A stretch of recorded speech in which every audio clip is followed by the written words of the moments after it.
आषाढ़ मास गुप्त नवरात्रि के 5वें दिन सुने महाविद्या माँ छिन्नमस्ता की कथा।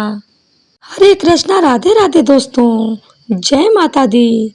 आप सभी पर माँ भगवती की कृपा सदा सर्वदा बनी रहे। इसी मंगल कामना के साथ आज के वीडियो का शुभारंभ करती हूँ। आज आषाढ़ गुप्त नवरात्रि का 5वां दिन है। गुप्त नवरात्रि के 5वें दिन महाविद्या छिन्नमस्ता की पूजा करने का नियम है। तंत्र शास्त्र में महाविद्या छिन्नमस्ता की उपासना करने से समाज में मान सम्मान प्रसिद्धि मिलती है।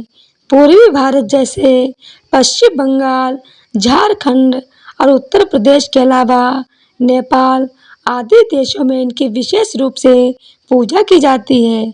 छिन्नमस्ता महाविद्या की पूजा में अगर कोई कमी रह जाती है तो विपरीत फल देने वाली होती है। यही कारण है कि आम लोगों के लिए इनकी साधना को उपयुक्त नहीं माना गया है। देवी छिन्नमस्ता की पूजा करने से मनुष्य को समाज में सम्मान और प्रतिष्ठा मिलती है। साथ ही सुख और समृद्धि का वरदान भी मिलता है। देवी अपने साधक को ज्ञान, समृद्धि, विजय, स्वास्थ्य और धन का आशीर्वाद देती हैं। महाविद्या छिन्नमस्ता की पूजा उन लोगों के लिए बहुत प्रभावशाली है जो बांझपन या ऋण से संबंधित या यौन रोग से संबंधित समस्याओं का सामना कर रहे हैं। माँ छिन्नमस्ता की पूजा व्यवसायिक हानि से उबरने में भी सहायता करती है। माँ छिन्नमस्ता की पूजा करने से समृद्धि, स्थिरता और लंबे जीवन के साथ और भी अनगिनत लाभ होते हैं। देवी छिन्नमस्ता को माता चिंतपूर्णी का स्वरूप माना गया है। शिव पुराण और मार्कंडेय पुराण में इस बात का वर्णन मिलता है कि देवी छिन्नमस्ता ने राक्षसों का संहार कर देवताओं को उनसे मुक्त कराया था। देवी छिन्नमस्ता चिंतापूर्ण माँ का स्वरूप है, इसीलिए इनकी पूजा कई अर्थों में उनके भक्तों के लिए फलदायी होती है। चिंता को हरकर देवी अपने भक्तों के सभी संकटों को भी दूर करती हैं। साथ ही सभी प्रकार की सिद्धियां भी प्रदान करती हैं। देवी का इसलिए व्रत करना और उनका विधि विधान से पूजन करना बहुत ही शुभ फलदायी रहता है। माँ छिन्नमस्ता अपने गले में हड्डियों की माला धारण करती हैं। देवी छिन्नमस्ता की नाभि में योनि चक्र पाया जाता है। देवी की आराधना गुप्त नवरात्रि के अलावा दीपावली के दिन भी करना शुभ माना जाता है। इनकी पूजा शुक्रवार के दिन भी की जाती है। माँ के प्रादुर्भाव की कथा इस प्रकार है। एक बार देवी पार्वती हिमालय भ्रमण कर रही थीं। उनके साथ उनकी 2 सहचरियां जया और विजया भी थीं। हिमालय पर भ्रमण करते हुए वे हिमालय से दूर आ निकली। मार्ग में सुंदर मंदाकिनियां नदी कलकल करती हुई बह रही थी, जिसका साफ स्वच्छ जल दिखने पर देवी पार्वती के मन में स्नान की इच्छा जागृत हुई। उन्होंने जया विजया को अपनी मंशा के बारे में अवगत कराया। वह उनको भी स्नान करने को कहा, किंतु वे दोनों भूखी थीं। बोली, देवी हमें भूख लगी है, हम स्नान नहीं कर सकते हैं। तो देवी ने कहा, ठीक है, मैं स्नान करती हूँ, तुम विश्राम कर लो। किंतु स्नान में देवी को अधिक समय लग गया। जया विजया ने पुनः देवी से कहा कि उनको कुछ खाने के लिए चाहिए। देवी स्नान करती ही बोली, कुछ देर में बाहर आकर तुम्हें कुछ खाने को दूंगी। लेकिन थोड़ी देर में जया विजया ने फिर से खाने को कुछ मांगा। इस पर देवी नदी से बाहर आ गईं और अपने हाथों में उन्होंने एक दिव्य खड्ग प्रकट किया और उस खड्ग से उन्होंने अपना काट लिया। देवी के कटे गले से रुधिर की धारा बहने लगी। तीन प्रमुख धाराएं ऊपर उठती हुई भूमि की ओर आई तो देवी ने कहा, जया विजया, तुम दोनों मेरे रक्त से अपनी भूख मिटा लो। ऐसा कहते ही दोनों देवियां पार्वती जी का रुधिर पान करने लगीं। तीसरी जो रक्त की धारा थी, देवी ने स्वयं अपने ही मुख में डाल दी और रुधिर पान करने लगी। देवी के ऐसे रूप को देखकर देवताओं में त्राहि त्राहि मच गई। देवताओं ने देवी को प्रचंड चंड चंडिका कहकर संबोधित किया। ऋषियों ने कटे हुए सर के कारण देवी को नाम दिया छिन्नमस्ता। तब भगवान शिव ने कबंध शिव का रूप बनाकर देवी को शांत किया। शिव जी के आग्रह पर पुनः देवी ने स्वयं रूप बनाया। नाथ पंथ सहित बौद्ध मतावलंबी भी देवी की उपासना करते हैं। भक्त को इनकी उपासना से भौतिक सुख, संपदा, वैभव की प्राप्ति, वाद विवाद में विजय, शत्रुओं पर जय, सम्मोहन शक्ति के साथ साथ अलौकिक संपदाएं प्राप्त होती हैं। इनकी सिद्धि हो जाने पर कुछ पाना शेष नहीं रह जाता। 10 महाविद्याओं में प्रचंड चंड नायिका के नाम से वह वीर रात्रि कह कर देवी को पूजा जाता है। देवी के शिव को कबंध शिव के नाम से पूजा जाता है। छिन्नमस्ता देवी शत्रु नाश की सबसे बड़ी देवी हैं। भगवान परशुराम ने इसी विद्या के प्रभाव से अपार बल अर्जित किया था। शास्त्रों में देवी को ही प्राण तोषिणी कहा गया है। देवी की स्तुति से देवी की अमोघ कृपा प्राप्त होती है।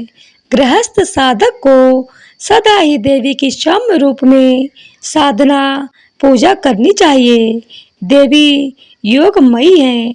ध्यान समाधि भी द्वारा भी इनको प्रसन्न किया जा सकता है। देवी के भक्त को मृत्यु भय नहीं रहता।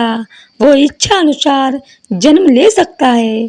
देवी की मूर्ति पर रुद्राक्ष नाग, केसर व रक्त चंदन चढ़ाने से बड़ी बाधा भी नष्ट होती हैं। महाविद्या छिन्नमस्ता के इन मंत्रों में आदि व्याधि सहित बड़े से बड़े दुखों का नाश संभव है। देवी माँ का स्वतः सिद्ध महामंत्र ओम श्रीम ह्रीं ह्रीं क्लीं ऐं व्रज वरोचनीये ह्रीं ह्रीं फट स्वाहा। इस मंत्र से काम्य प्रयोग भी संपन्न किए जाते हैं। वह देवी को पुष्प अत्यंत प्रिय है, इसलिए केवल पुष्पों के होम से ही देवी कृपा कर देती हैं। आप भी मनोकामना के लिए यज्ञ कर सकते हैं। जैसे मालती के फूलों से होम करने पर वाक सिद्धि होती है, वह चंपा के फूलों में होम करने पर सुखों में बढ़ोतरी होती है। बेलपत्र के फूलों से होम करने पर लक्ष्मी प्राप्त होती है। वह बेल के फलों से हवन करने पर अभीष्ट सिद्धि प्राप्त होती है। सफेद कनेर के फूलों से होम करने पर रोग मुक्ति मिलती है तथा अल्पायु दोष नष्ट हो 100 साल आयु होती है। लाल कनेर के पुष्पों से होम करने पर बहुत से लोगों का आकर्षण होता है। वह बंदूक पुष्पों से होम करने पर भाग्य वृद्धि होती है। कमल के पुष्पों का घी के साथ होम करने से बड़ी से बड़ी बाधा भी रुक जाती है। मल्लिका नाम के फूलों के होम से भीड़ को भी वश में किया जा सकता है। वह अशोक के पुष्पों से होम करने पर पुत्र प्राप्ति होती है। महुए के पुष्पों से होम करने पर सभी मनोकामनाएं पूरी होती हैं वह देवी प्रसन्न होती हैं। नवरात्रि के 5वें दिन माँ स्कंद माता की पूजा भी की जाती है। तो अब सुनिए माँ स्कंद माता की कथा।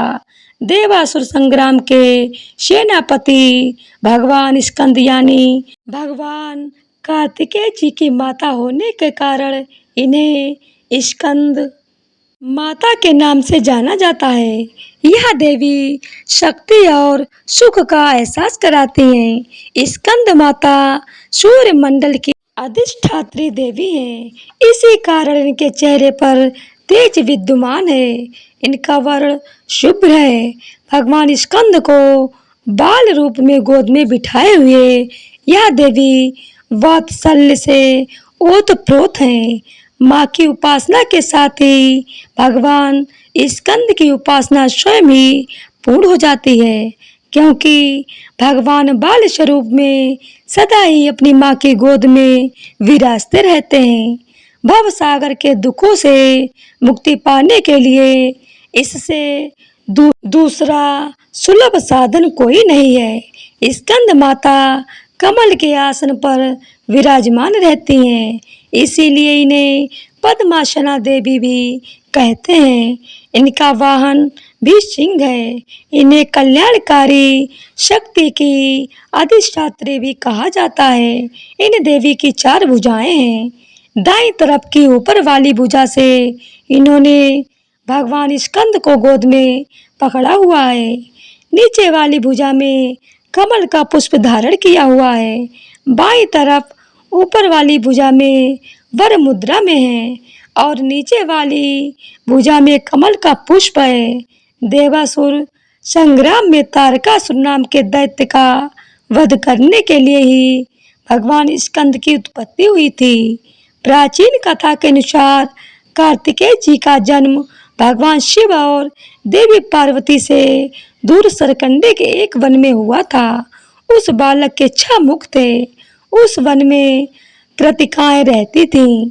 कृतिका को जब वह 6 मुख वाला बालक मिला तब उन्होंने उसका पालन पोषण किया। इसी वजह से बालक का नाम कार्तिकेय पड़ गया। भगवान शिव और देवी पार्वती से दूर रहकर वह बालक अब बड़ा होने लगा। कृतिकाएं बहुत अच्छी तरह से बालक का ध्यान रखती थीं। एक दिन शिव जी को अपनी संतान के बारे में पता चला। संतान के बारे में जानकारी मिलते ही शिव जी ने अपने सैनिकों को तुरंत ही सरकंडे के वन में भेज दिया और बालक को लेकर आने के लिए कहा। शिव जी के दूत वीरभद्र, विशालक्षी, दधिमुख आदि सरकंडे के वन में पहुंचे और कृतिकाओं के साथ कार्तिकेय स्वामी जी को लेकर शिव जी के पास वापस लौट आए। कार्तिकेय जी कैलाश पर्वत पर पहुंचे तो सभी बहुत प्रसन्न हुए। शिव जी और देवी पार्वती ने बालक को गले से लगाया और उसे बताया कि तुम हमारी संतान हो। शिव जी और पार्वती जी ने कार्तिकों को परिवार का महत्व समझाया और समाज की भलाई के लिए काम करने की सीख दी। तब शिव जी ने कार्तिकेय जी से कहा कि तुम बहुत वीर हो, इसीलिए पुत्र आज से तुम्हें देवताओं का सेनापति नियुक्त किया जा रहा है। उस समय तारकासुर नामक दैत्य ने बड़ा आतंक मचा रखा था और उसे वरदान मिला हुआ था कि उसका वध भगवान शिव के पुत्र द्वारा ही होगा।